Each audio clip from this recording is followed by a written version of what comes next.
Hello everyone, I am doctor जय शिरपरा, your biology teacher, और आप सबका स्वागत है डॉक्टर जयस बायोलॉजी के अंदर। आज हम चैप्टर नंबर 3 प्लांट किंगडम का लास्ट टॉपिक पढ़ने वाले हैं। इस टॉपिक को हमने दो पार्ट में डिवाइड किया है। तो ये जो लेक्चर है वो हमारा चैप्टर 3 का सेकेंड लास्ट लेक्चर है। इसके बाद एक और लेक्चर होगा जिसमें हम alternation of generation plant life cycles का जो टॉपिक है वो कंप्लीट करेंगे। ये टॉपिक वैसे समरी है। अगर आप लोगों को ब्रायोफाइट्स, टेरिडोफाइट्स, जिम्नोस्पर्म, एंजियोस्पर्म के रिप्रोडक्शन का इंफॉर्मेशन है या नॉलेज है तो आपको ये टॉपिक डेफिनेटली समझ में आ जाएगा। अगर नहीं है तो ये टॉपिक आप लास्ट में नहीं समझ सकते। इससे पहले आप लोगों को एल्गी, ब्रायोफाइट्स, टेरिडोफाइट्स, जिम्नोस्पर्म्स और एंजियोस्पर्म इन सब का रिप्रोडक्शन डिटेल में समझना होगा। तो सबसे पहले शुरुआत करते हैं यहाँ से। प्लांट की हैप्लॉइड बॉडी और प्लांट की डिप्लॉइड बॉडी दोनों ही माइटोसिस करके डिवाइड हो सकती है। तो प्लांट दो बॉडी का फॉर्मेशन करता है। प्लांट की जनरल जो बॉडी होती है वो दो तरीके की होती है। प्लांट हैप्लॉइड बॉडी भी फॉर्म करता है और डिप्लॉइड बॉडी भी फॉर्म करता है।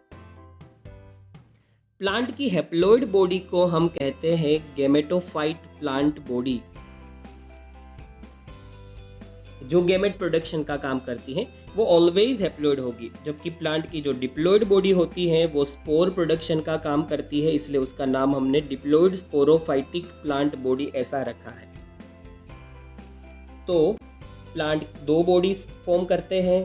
प्लांट की हैप्लॉइड बॉडी जो गैमेटोफाइट कंडीशन को शो करती है, जो गैमेट प्रोडक्शन से जुड़ी हुई है। गैमेटोफाइट हम उनको कहते हैं जो गैमेट प्रोड्यूस करती है। जैसे कि ब्रायोफाइट्स में याद करिए, जो लीफी स्टेज था उसके अंदर आर्कियोगोनियम एंड एंथेरिडियम होते हैं जो मेल और फीमेल गैमेट्स को प्रोड्यूस करते थे।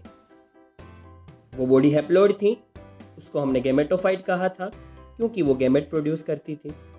टेरिडोफाइट में थैलोइड स्ट्रक्चर हुआ करता था। यहाँ पर मैंने वही स्ट्रक्चर आपको शो किया। देखिए, ये इसकी गैमेटोफाइटिक बॉडी है और ये हैप्लॉइड है। इन्होंने यहाँ पर भी शो किया है कि ये हैप्लॉइड है। ये थैलस कहा जाता है क्योंकि इसके पास ना लीव्स है, ना रूट्स है, ना स्टेम है। और इसी के अंदर एंथेरिडियम है जो मेल रिप्रोडक्टिव ऑर्गन है, आर्कियोगोनियम है जो फीमेल रिप्रोडक्टिव ऑर्गन है। और देखिए, एंथेरिडियम स्पर्म का प्रोडक्शन करता है और आर्कियोगोनियम एग का। जो प्लांट बॉडी स्ट्रक्चर मेल और फीमेल गैमेट्स को प्रोड्यूस करते हैं उसी को हम गैमेटोफाइट कहते हैं। यही रीजन है कि हमने इस प्लांट बॉडी को टेरिडोफाइट में गैमेटोफाइट कहा था और वो हैप्लॉइड होती है। इसका मतलब टेरिडोफाइट की तरह सारे प्लांट्स के अंदर गैमेटोफाइट मतलब गैमेट बनाने वाली प्लांट बॉडी हैप्लॉइड होगी। पर जैसे हम लोगों ने समझा था, ये एग और स्पर्म्स तो बाद में फ्यूज हो जाते हैं। तो देखिए, एग सेल और स्पर्म सेल फ्यूज हो गए और उन्होंने फॉर्म किया जाइगोट को। और जाइगोट फॉर्म होते ही आपको याद रखना है कि स्पोरोफाइटिक कंडीशन शुरू हो गई। जाइगोट सबसे पहला रिप्रेजेंटेटिव होता है स्पोरोफाइटिक कंडीशन का, और स्पोरोफाइटिक कंडीशन ऑलवेज डिप्लॉइड होगी। जरा देखिए ध्यान से इस एरो को वापस। यहाँ पर जाइगोट भी हमें डिप्लॉइड 2n ही दिखाया है। तो स्पोरोफाइटिक कंडीशन का नाम स्पोरोफाइटिक क्यों है? क्योंकि जाइगोट का सेल डिवीजन हुआ और उससे मल्टीपल सेल्स बने और फिर उन सेल्स ने देखिए यहाँ पर रूट्स बनाए, ऊपर की तरफ जो है वो स्टेम लाइक स्ट्रक्चर फॉर्म किया, मतलब कि स्टेम, और ये लीफ स्ट्रक्चर फॉर्म हुआ। और फिर ये पूरी कंडीशन जब मैच्योर हुई, तब मैच्योर होने के बाद उसने अपने स्पोरेंजियम के अंदर स्पोर का प्रोडक्शन किया। क्योंकि ये स्ट्रक्चर स्पोर प्रोड्यूस करता है इसलिए हमने इसका नाम स्पोरोफाइटिक प्लांट बॉडी रखा है और इस स्टेज को स्पोरोफाइटिक स्टेज भी कहते हैं। तो अब आप समझ चुके हैं कि प्लांट दो तरीके की प्लांट बॉडी को शो करता है। गैमेट बनाने वाली प्लांट बॉडी जो हैप्लॉइड होती है और स्पोर बनाने वाली प्लांट बॉडी जो डिप्लॉइड होती है। वापस एक बार दिखा देता हूँ, ये गैमेट फॉर्म करने वाली प्लांट बॉडी है और ये स्पोर फॉर्म करने वाली डिप्लॉइड स्पोरोफाइटिक प्लांट बॉडी है। तो प्लांट ये दोनों स्टेज हैप्लॉइड एंड डिप्लॉइड जो प्लांट बॉडी है वो शो करता है। यही रीज़न है कि हमने इस पूरी प्रोसेस को अल्टरनेशन ऑफ जनरेशन के नाम से शो किया है। प्लांट हैप्लॉइड बॉडी बनाता है, फिर डिप्लॉइड, या तो पहले डिप्लॉइड फिर हैप्लॉइड।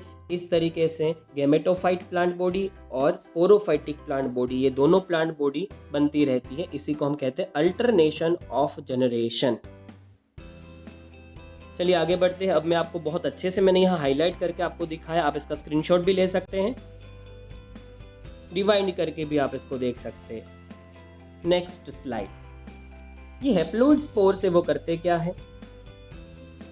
अब देखिए स्पोर्स तो ऑलवेज हैप्लॉइड ही होते हैं और प्लांट बॉडी अपने स्पोर्स का प्रोडक्शन मियोसिस से करती है। अब इसका एग्जांपल मैंने टेरिडोफाइट से ही दिया है। यहाँ पर जो ये फिगर है वो टेरिडोफाइट के रिप्रोडक्शन की है। अब ध्यान से यहाँ देखिए, ये स्पोरेंजियम है जो कि हिस्सा है ये स्पोरोफाइटिक प्लांट बॉडी का।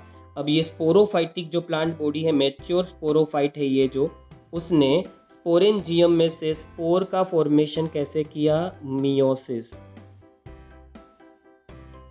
तो साफ मतलब ये हो गया कि स्पोर का फॉर्मेशन ऑलवेज किससे होगा, मियोसिस। देखिए स्पोरेंजियम जो है वो मियोसिस के जरिए ही स्पोर्स को प्रोड्यूस करता है। ये रहा बीच में बहुत बड़ा मियोसिस हमें दिखा रखा है। फिर क्या होता है, भले ही स्पोर्स मियोसिस से बने हो, स्पोरेंजियम में स्पोर का फॉर्मेशन मियोसिस से हुआ, पर वो स्पोर बाद में क्या कर सकते हैं।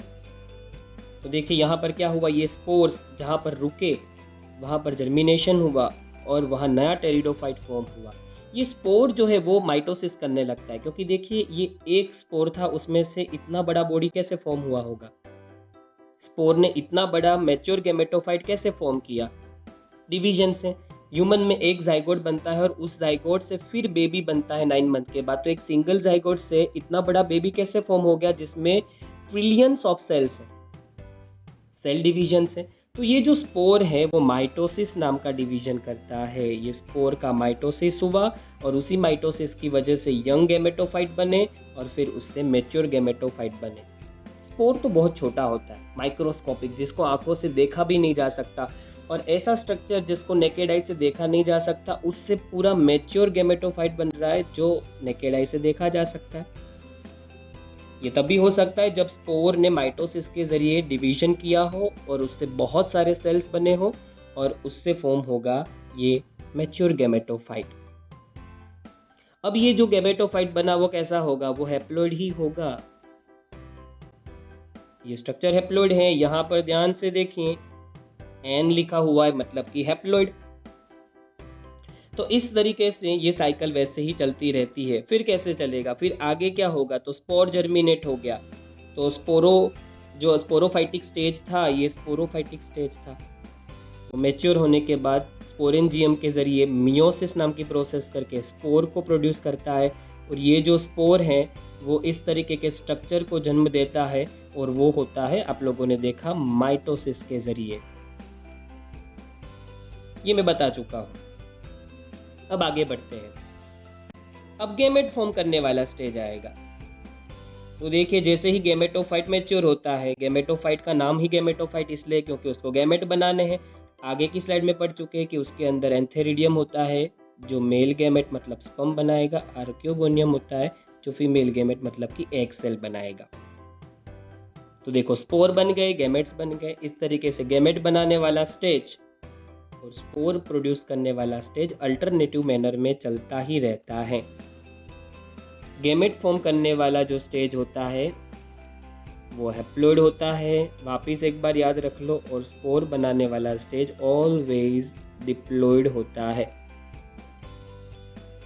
इसी को हम कहते हैं अल्टरनेशन ऑफ जनरेशन। प्लांट की ये लाइफ साइकिल जो है वो हर एक प्लांट शो करता है। हर एक प्लांट, आप रिप्रोडक्शन को याद करिए, हर एक प्लांट के सब में स्पोर्स बन रहे थे और सब में गैमेट्स बन रहे थे। ब्रायोफाइट्स और टेरिडोफाइट्स, उनमें सबसे पहले गैमेट्स बनते हैं, उनके फ्यूजन से जाइगोट, फिर जाइगोट से बाद में फॉर्म होते हैं स्पोर्स, और वही स्पोर्स सीड का काम करते हैं।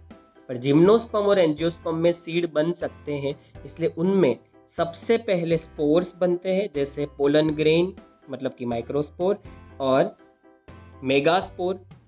पोलन ग्रेन बाद में मेल गैमेट बनाता है और मेगास्पोर बाद में एग सेल। तो पहले स्पोर बनेंगे, इसमें जिम्नोस्पर्म और एंजियोस्पर्म में, और बाद में स्पोर से गैमेट्स बनेंगे। तो वो डिपेंड करता है स्पीशीज पे कि पहले स्पोर बनेंगे, स्पोर से गैमेट बनेंगे, या गैमेट से स्पोर बनेंगे। पर एक चीज़ फाइनल है कि स्पोर भी बनेंगे और गैमेट्स भी बनेंगे, चाहे कोई भी प्लांट स्पीशीज हो। तो ये दोनों स्टेज जो है gamete producing and spore producing वो अल्टरनेटिव मैनर में चलता रहेगा। इसी को कहते हैं अल्टरनेशन ऑफ जनरेशन। तो 3 टाइप की अल्टरनेशन ऑफ जनरेशन है, हैप्लॉन्टिक, डिप्लॉन्टिक और हैप्लोडिप्लॉन्टिक। एक एक करके हम समझेंगे। तो एक एक करके हम हैप्लॉन्टिक, डिप्लॉन्टिक एंड हैप्लोडिप्लॉन्टिक ये लाइफ साइकिल को समझेंगे, पर नेक्स्ट लेक्चर में, आज नहीं। तो इस लेक्चर में आप लोगों ने सिर्फ मीनिंग समझा कि अल्टरनेशन ऑफ जनरेशन क्या है, प्लांट्स कैसे अल्टरनेशन ऑफ जनरेशन करता है। हर एक प्लांट है वो इस लाइफ साइकिल को शो करता है और इसके 3 पैटर्न है, हैप्लॉन्टिक, डिप्लॉन्टिक एंड हैप्लोडिप्लॉन्टिक। इसी के साथ इस लेक्चर को यहीं पर फिनिश करते हैं। अगली बार मिलेंगे चैप्टर नंबर 3 के लास्ट लेक्चर में, जो है अल्टरनेशन ऑफ जनरेशन की लाइफ साइकिल की पैटर्न का लेक्चर। चलिए तब तक ये सब कुछ प्रिपेयर करिए और मिलते हैं नेक्स्ट लेक्चर में।